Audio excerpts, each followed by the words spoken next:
Į gydytoją dermatologą reiktų kreiptis tada, kai pastebima odos pakitimų, paraudimų, atsiranda niežėjimas, pastebite, kad atsirado naujų odos darinių ar pradėjo keisti senieji.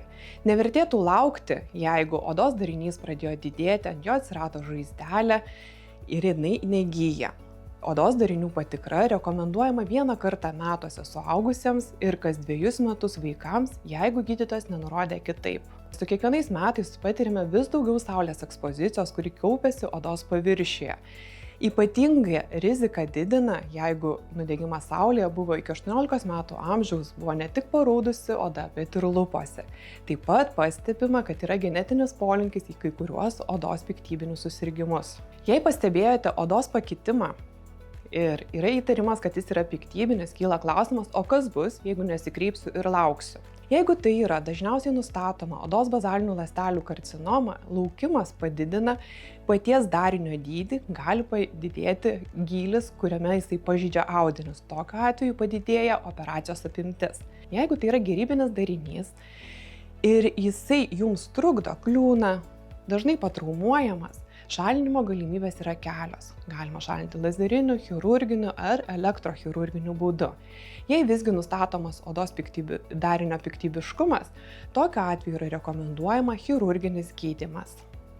Procedūros skausmingumo yra tiek, kiek užtrunka nuskausminimas. 1 adatos dūris. Po procedūros žaizdelė gyja iki 2 savaičių, vėliau apie 2-3 mėnesius išlieka odos paraudimas buvusio odos darinio vietoje. Teiraujamasi, ar yra šalutinis poveikis po darinių šalinimo. Priklausomai nuo darinio. Jeigu tai yra seborėjinė keratozė, jinai turi tikimybę ataugti, nesvarbu, kurį būdą pasirinksime jį šalinti.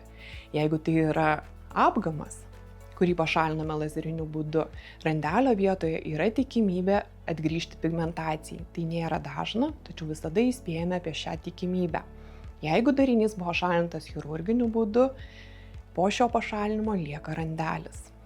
Po procedūros, nesvarbu kokiu būdu šalinsime apgamą, lazeriniu, chirurginiu, elektrochirurginiu, lieka žaizdelė.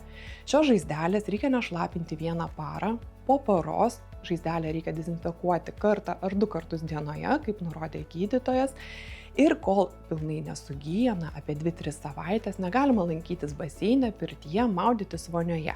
Taip pat rekomenduojama vengti saulės. Profilaktinė apžiūra geriausia prevencija. Tad jeigu pastebėjote naujai atsiradusi darinį ar pradėjusi kisti jau buvusi, užsiregistruokite gydytojo dermatovenerologo konsultacijai ir išsklaidykite dvejones.